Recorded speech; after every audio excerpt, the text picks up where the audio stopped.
네, 그러면 그 플라톤에 대해서 한번 배워보도록 하겠습니다. 어떻게 보면 플라톤은 이제 서양 철학의 시작이라고 볼 수도 있는데요. 플라톤이 그 시라쿠사는 그 그리스의 도시죠. 전제군주인 디오니시스 1세를 설득해 자신의 정치 이상을 실현하려는 시도는 무산되었다. 예, 나중에 여러분이 보시면 알겠지만 어, 그 플라톤은 자신이 정치에 참여해서 자기가 이상적으로 생각하는 국가를 한번 세워보려고 합니다. 하지만 이후에도 플라톤은 시라쿠사를 두 차례 더 방문해 자기의 정치 이상을 펼치고자 했습니다. 이때 시라쿠사는 통치자가 바뀌어 디오니스 2세의 치하에 있었다. 하지만 이 두 차례의 노력에도 물거품이 된다. 이렇게 이 챕터의 내용을 잠깐 정리해 뒀는데요.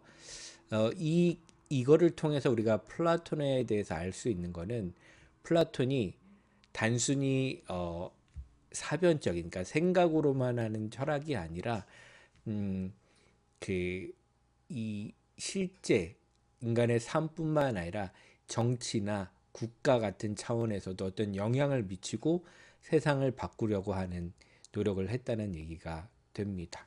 그래서 요즘에 이제 철학을 생각하다 보면 철학은 우리의 삶과 혹은 실제 정치와 현실하고 동떨어진 어떤 되게 생각으로만 하는 어떤 의미 없는 활동처럼 생각할 수도 있는데 철학은 기원상 그런 정치, 현실, 우리의 삶하고 동떨어진 게 아니라 함께 했다고 보면 됩니다. 여러분이 유교에 대해서 공부해 보면 알겠지만 유가도 사실은 그 복잡한 그 여러 가지 정치 상황 속에서 어떻게 하면 사람을 행복하게 살 수 있는지 국가 안에서 개인이 어떻게 살아가는지에 대한 고민들이 여러분이 알고 있는 공자나 맹자의 사상을 나왔다고 할 수 있거든요. 마찬가지로 플라톤의 철학도 단순히 우리가 생각하고 있는 그런 사변적인 생각으로만 하는 게 아니라 현실적인 의미가 있다고 보시면 됩니다. 그러면 넘어가 보도록 하겠습니다. 그래서 이게 제목이 있죠. 그러니까 서양 철학의 역사는 플라톤의 철학에 달린 각주이다라는 얘기가 있습니다. 여러분 각주 아시죠? 각주라는 건 이제 그 글의 본문이 있으면 이렇게 선이 있고 밑에 이 본문을 설명해 주는 내용들이 각주라고 합니다. 그래서 요 밑에 달려 있는 조그만 글씨로 돼 있잖아요. 각주. 이 글이 각주라고 하는데 이 본문은 뭐가 되는 거죠? 여기에 따르면 예, 본문은 플라톤의 철학이 그러니까 최근에 많은 철학자들이 하는 것에 본문 역할을 한다는 얘기가 됩니다. 요 말을 처음 한 사람은 영국의 철학자 화이트헤드입니다. 화이트헤드는 이제 19세기 말에서 20세기 초에 활동했던 그 철학자고요. 아, 여기 말하는 이제 그 과정 철학이라고 보통 하는 내용을 담고 있습니다. 과정 철학은 저희가 다룰 수 있는 시간은 없을 거예요. 왜냐하면 저희가 니체 정도에 끝나기 때문에 19세기 말하고 20세기 들어오기 전에 끝나기 때문에 화이트헤드를 다룰 수는 없겠지만 화이트헤드의 역할은 뭐냐면 옛날에는 어떤 두 가지 핵심적인 걸 했다면 이 중간에 변화를 나타내는 과정에 대한 탐구를 하지 못했거든요. 그래서 화이트헤드는 이 과정에 대해서 연구를 했던 중요한 철학자라고도 할 수 있습니다. 네, 우리는 시간상 다룰 수는 없고요. 그 사람이 한 말은 뭐냐면 서양 철학은 플라톤 철학에 달린 각주에 불과하다 이런 얘기를 했습니다. 그러니까 불과하다라는 뭐예요? 이 본문에 비하면 이 각주는 덜 중요하죠. 그러니까 어떤 내용을 부연하는 거에 불과하다라는 얘기를 했습니다. 그래서 국가론, 그다음에 영혼론, 이데아, 우주관, 윤리학 등 사실은 이제 서양 철학의 중심화두는 대부분 플라톤의 철학에서 나왔다고 보시면 됩니다. 국가론 하면 지금은 어떤 학문으로 바뀌었을까요? 예, 정치, 이런 게 되겠죠. 국제관계, 정치, 영혼론은 정신의학도 되겠고 심리학, 이데아. 이데아는 이제 그 신학도 되겠고 요즘에 철학에서 형이상학이라고 얘기를 할 수 있습니다. 우주관, 예, 천치물리학, 윤리학.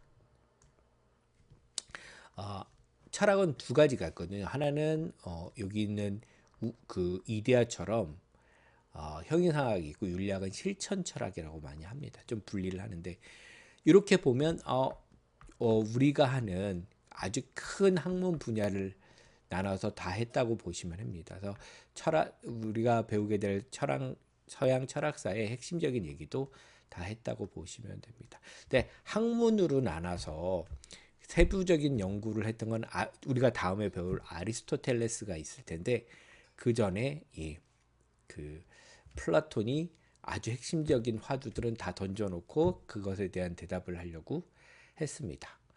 그래서 이렇게 화이트헤드의 지적처럼 플라톤 이외의 철학적 담론은 어떻게 보면 플라톤의 영향을 벗어날 수 없을 것 같습니다.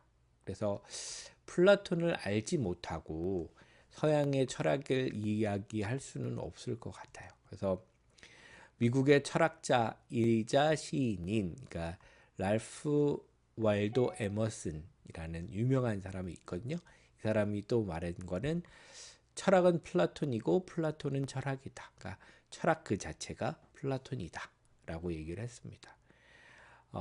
도서관이 다 불타 없어지더라도 플라톤의 국가는 불타서는 안 된다라고 얘기도 했습니다. 그러니까 그만큼 중요하다는 얘기가 되겠고요. 반면에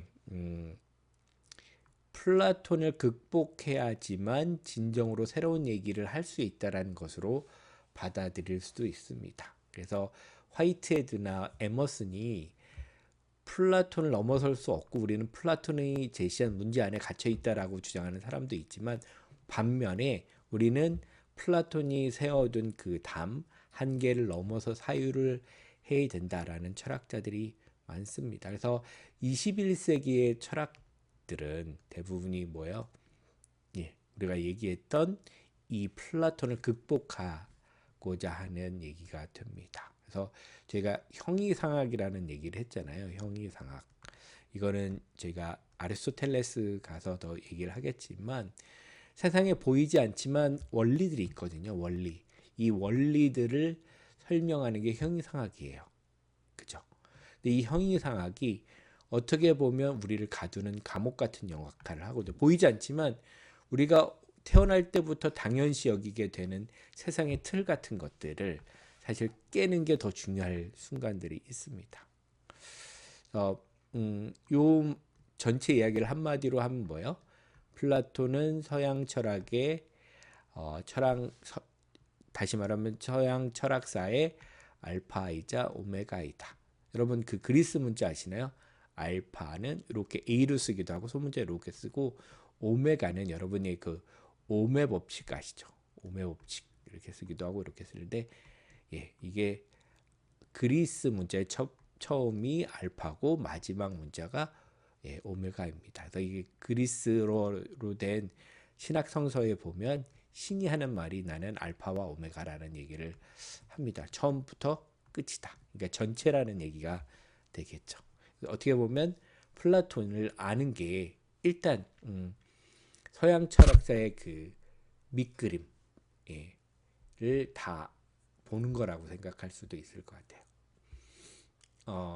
그래서 어떻게 보면 그 플라톤은 이제 귀족 출신이었다고 해요. 원래 이름은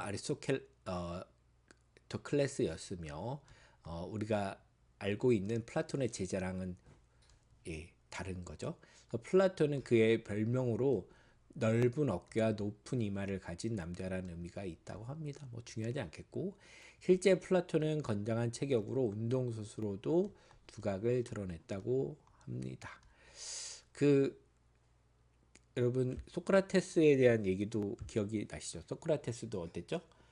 소크라테스도 그 지도 갖췄지만 덕도 있었지만 신체적으로 뛰어나고 전쟁에서도 무공을 세우고 용감한 사람이라고 우리가 배웠던 것처럼 이 당시에도 그리스에서는 지적으로 뛰어난 것뿐만 아니라 신체적으로도 건강한 게 중요한 덕목으로 여겨졌기 때문에 단순히 다 스포츠도 잘했고 신체적으로 건장했다고 보시면 됩니다. 그래서 우리가 소크라테스를 얘기를 하면서 소크라테스와 플라톤의 관계에 대해서 좀 자세하게 얘기를 했는데, 소크라테스의 모든 이야기는 플라톤의 입을 통해서 나오게 됩니다. 그래서 플라톤과 소크라테스의 말을 구별하는 거, 소크라테스의 철학과 플라톤의 철학을 구별하는 게 쉽지는 않습니다. 그래서 많은 사람들이 소크라테스를 걸러내서 플라톤의 글에서부터 재구성하려고 노력을 해왔지만 사실은 그게 거의 불가능하다고 보면 되겠죠. 그리고 소크라테스와의 만남이 어떻게 보면 플라톤의 철학을 결정짓는 핵심적인 사건이라고 볼 수 있습니다. 플라톤과 소크라테스의 만남은 어떻게 보면 철학사에서 가장 중요한 사건, 그러니까 한 획을 긋는 굵직한 아주 중요한 사건이라고 할 수 있습니다. 그래서 이 사건이라는 말은 현대 철학에서 되게 중요한 의미를 갖고 있는데요. 여기서는 그런 뜻은 아니니까 중요한 만남이었을 것은 뭐 틀림없겠죠. 플라톤은 소크라테스를 만약 만나지 못했다면 철학자가 되지 않았을 거예요. 특히 소크라테스의 죽음을 옆에서 같이 대면했던 그 경험이 플라톤을 철학자로 만들었을 것 같습니다. 소크라테스는 플라톤이 아니었다면 서양 철학의 아버지로 당연히 기록되지 못했을 것이고 그냥 그리스의 한 사람이 됐겠고 그 서양 철학도 다른 방향으로 갔을 것 같습니다. 어느 날 플라톤은 자기가 쓴 희곡 한 편을 들고 비극 경영대회에 참가하기 위해 디오니소스 극장으로 찾아갑니다. 그러니까 여러분이 잘 알고 있는 그리스의 중요한 문화 중에 하나는 연극이었습니다. 그래서 매년 디오니소스 극장에서 경연대회가 이루어지는데 상을 주는 거예요. 그래서 한 편을 뽑게 되고 그 뽑힌 상은 많이 남아 있는데, 그래서 그 여러분이 잘 알고 있는 그리스의 희곡 비극 작가들이 있잖아요. 에스킬러스나 뭐 유리피데스나 소포클레스 같은 작가들이 있습니다. 그래서 아마 플라톤도 대부분이 유명한 극 작가가 되기 원했을 테니까 자기가 쓴 희곡 한 편을 들고 비극 경연에 참가하기 위해 극장으로 가게 되는데, 플라톤은 그 극장에서 소크라테스의 강연을 들었는데 이것이 이제 아마 플라톤의 운명을 바꿔놨다고 볼 수가 있습니다. 플라톤은 당연히 소크라테스가 한 강연에 너무 큰 감동을 받았겠고 그 나머지 한 손으로 들고 있던 희곡을 불 속에 던져버리면서 다음과 같이 외쳤다고 해요.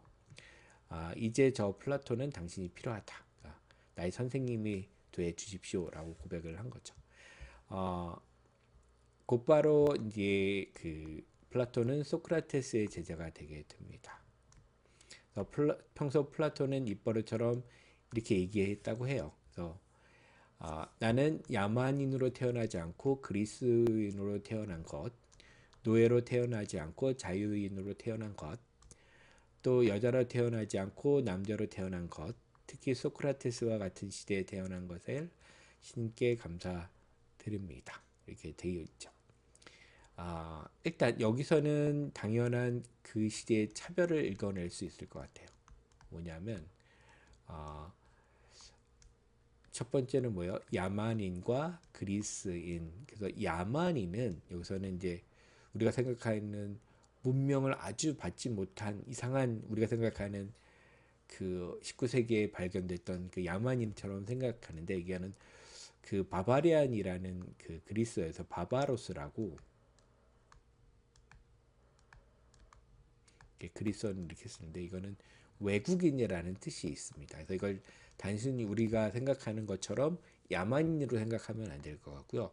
사실 그리스어를 쓰지 않고 그리스 문명 바깥에 있는 사람들을 외국인인데 그걸 이제 그러니까 아테네 같은 그 도시 국가에서는 그 바깥에 있는 거를 중요하지 않게 생각을 했다고 하죠. 그래서 야만이라고 치는 거고, 우리가 생각했던 그 야만이로 보면 될 것 같습니다.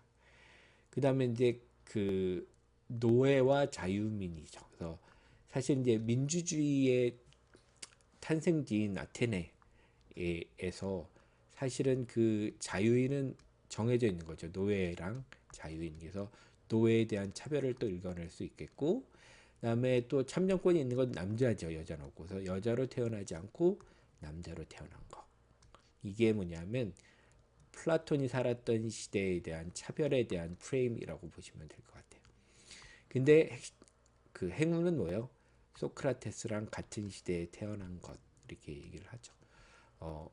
뭐 우리도 맨날 얘기하죠. 유명한 사람 어떤 사람과 동시대에 태어난 것이 나는 너무 행운이다 이렇게 생각을 하잖아요. 축구하면 이제 손흥민의 시대에 태어난 것에 나는 감사한다 이렇게 얘기하는 것처럼 아마 플라톤한테는 소크라테스의 같은 시대에 태어난 게 행복이라고 생각을 했던 것 같습니다. 그래서 이게 핵심이 될 것 같아요. 제가 계속 얘기했던 거. 플라톤의 책에서 어디까지가 소크라테스의 생각이고 또 어디까지가 플라톤의 생각인지 구별하는 거는 어려워요. 그래서 플라톤은 자신의 책에서 일관되게 소크라테스를 주연으로 내세웠다. 그래서 모든 그 플라톤의 책은 소크라테스의 대화록이라고 보시면 됩니다. 소크라테스가 만나서 얘기했던 아테네의 다양한 사람들과의 대화를 자신이 기록을 했다는 걸로 보시면 됩니다. 그래서 여러분이 이 고전 철학을 읽기 위해서 어려운 점은 뭐냐면 제가 전에도 잠깐 얘기했던 것 같은데 우리가 알고 있는 논리적인 체계 뭐 서론, 본론, 결론 뭐 이런 식의 논리적인 체계를 갖고 있는 거를 기대하고 서론에서 문제를 제기하고 본론이 설명하고 결론이 다시 정리해주는 이런 방식의 설명이 없어요. 그래서 사실은 2500년이라는 그 2400년이라는 그 시대 차이도 사실 문화적으로 너무 다르기 때문에 이해하기 힘들고 그 제가 알고 있는 어떤 선생님은 이런 얘기를 해주셨어요. 아리스토텔레스를 읽고 그걸 이해하면 이해를 하지 못한 것이다 라는 얘기를 했는데 맞는 것 같아요. 왜냐 여러분이 그 만약 아리스토텔레스를 책을 사서 읽었는데 이해가 된다 그러면 사실은 그건 의아한 사건이라고 볼 수 있어요. 왜냐하면 이해할 수가 없거든요. 그 시대에 대한 많은 공부가 먼저 온 다음에 그 다음부터 이해가 시작되는 건데 내가 그 책을 펴놓고 이해가 된다. 그건 불가능한 겁니다. 그래서 그 어렵다는 거. 여러분이 이런 책을 보면 어려운 건 너무 당연한 겁니다. 그래서 일단 이 책은 읽기가 어려워요. 논리적이지도 않고 그다음에 대화로만 이루어졌습니다. 그래서 이 대부분 소크라테스를 주연으로 하고 소크라테스의 대화가 책이라고 보시면 됩니다. 뭐 이거는 첫 번째는 스승에 대한 존경일 수도 있죠. 나의 입으로 얘기를 하지 않고 권위를 가진 스승 소크라테스의 입으로 하는 게 좋을 수도 있죠. 소크라테스의 입을 빌려 자기 생각을 널리 퍼뜨리는 방편이 됐을 수도 있겠죠. 여기서 소크라테스의 언급도 플라톤의 생각이라고 간주하는 논의를 진행하고자 합니다. 또 요 교재의 그 집필을 하신 분은 분리할 수 없다라는 측면에서 얘기를 진행한다고 얘기를 합니다. 그래서 아까도 얘기했지만 이거는 그 이 둘을 분리할 수 있다고 생각하는 사람도 있고 분리가 불가능하다라고 생각하는 사람들이 있어서 이런 데는 이제 선택의 문제가 될 것 같습니다. 네, 죄송합니다. 여행과 철학 사이 이 부분을 한번 볼게요. 아까도 얘기했지만 만남도 중요했지만 플라톤에게 소크라테스의 죽음은 아주 충격적이었어요. 그래서 플라톤은 소크라테스가 사형을 당하자 큰 충격을 받고 아테네를 떠나 이것저것을 방황합니다. 그렇죠. 그러니까 내가 가장 중요하다고 생각했던 선생님과 그 가르침이 죽음이라는 운명을 맞이할 수밖에 없다면 쉽게 다시 그것을 하기 힘들겠죠. 그다음에 여행은 어떻게 보면 당연한 일이었던 것 같습니다. 그래서 처음에는 그리스 남부로 가서 소크라테스에게 영향을 받아 창시된 메가라 학파의 여러 철학자들과 교분을 쌓게 됩니다. 그런 다음에 이집트, 키레네, 크레테, 남부 이탈리아 등으로 긴 여행을 떠났고 이 과정에서 우리가 다 봤었죠? 피타고라스 학파, 헤라클라이토스 학파, 그다음에 엘레나 학파 이 철학자들과 만나게 됩니다. 요 철학자들은 뭘 탐구한다 그랬죠? 자연 철학으로 세상의 기원, 원칙, 아르케를 탐구했던 철학자죠. 이 얘기는 나중에 알고 있지만 플라톤은 어디서 아르케를 찾고 있는지 여러분 한번 찾아보는 것도 좋을 것 같습니다.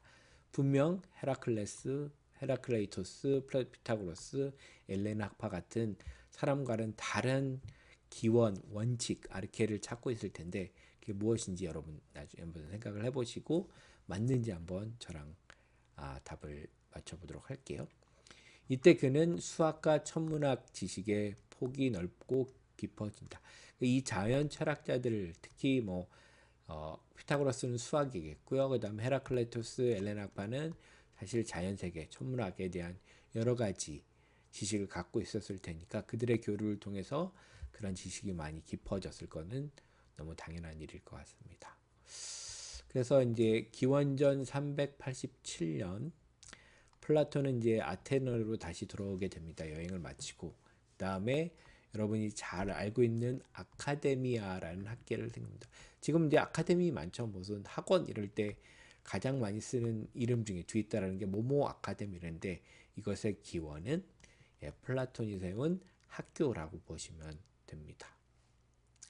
이 꽤 뭐라고 썼으면 기하학을 모르는 자는 이곳에 들어오지 말라는 문구를 붙였고 기하학은 뭐죠?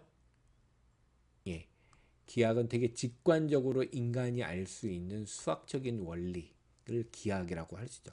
도형으로 보는 거. 그래서 이런 말을 붙이면 얼마나 자기가 수학을 중요하게 생각했는지에 대한 얘기로 볼 수 있습니다. 그래서 교내에는 진리의 사랑을 상징하는 사랑의 신 에로스상을 안치해놨다. 그러니까 진리에 대한 사랑 이게 뭐라 그랬죠? 필로소피죠. 그러니까 지혜에 대한 사랑. 그러니까 철학을 사랑하는 사람이 되어야 한다 이런 얘기 되겠고요. 아카데미아는 플라톤의 부유한 친구와 제자들의 기부금으로 유지됐고 이에 플라톤은 돈을 받지 않고 제자들을 양성했습니다. 지금으로 따지면 이제 기부금 입학제 이런 걸 했다는 얘기가 되겠고요. 그의 강의는 여성이란 이유로 교육을 받지 못한 귀부인이 남장하고 들어와 천공할 정도로 유명했다고 합니다. 그죠? 그러니까 처음으로 옛날에는 뭐냐면 귀족들 같은 사람은 개인 교사를 두거나 혹은 교류를 통해서 배웠다면 학교를 통해서 처음으로 철학 같은 그러니까 학문을 전달했던 방식이 플라톤이 시작했다고 보시면 됩니다. 플라톤의 제자 중에서 가장 유명한 아리스토텔레스 역시 이곳에서 20여 년 동안 공부를 했고요. 또 이제 나중에 보면 알겠지만 아리스토텔레스는 다른 학교를 세우고 가르치게 됩니다. 서양 사립대학의 시초라고 할 수 있는 아카데미아는 500 AD죠. AD 525년 로마 황제 유스티니우스가 폐쇄 명령을 내릴 때까지 무려 900년 동안 존속이 됩니다. 우리나라는 이제 성균관 대학이 가장 오래된 대학이라고 우기잖아요. 그러니까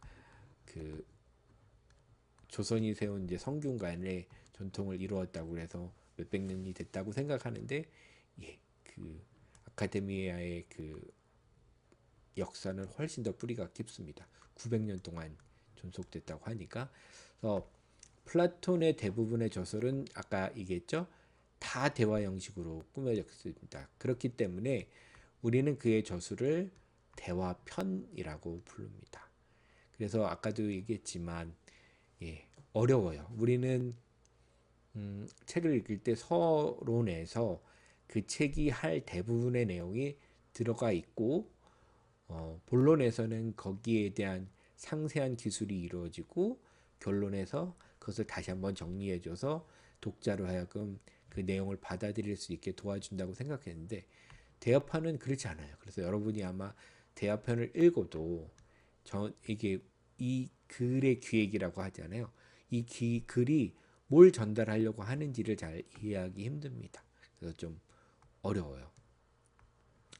플라톤은 선배들의 다양한 철학들을 받아들이고 자기 나름대로 변형시켜 거대한 호수와도 같은 철학 세계를 구축했다. 그래서 그 엄청나게 많은 대화편을 썼거든요. 그래서 그래도 많이 남아 있죠. 그래서 일단은 그 역사를 보면 플라톤 제자인 아리스토텔레스가 자기의 글들을 많이 남겼겠죠. 근데 그 플라톤은 대화록이라는 형식으로 했고 아리스토텔레스는 제자들이 남긴 강의록의 형태라고 보시면 돼요.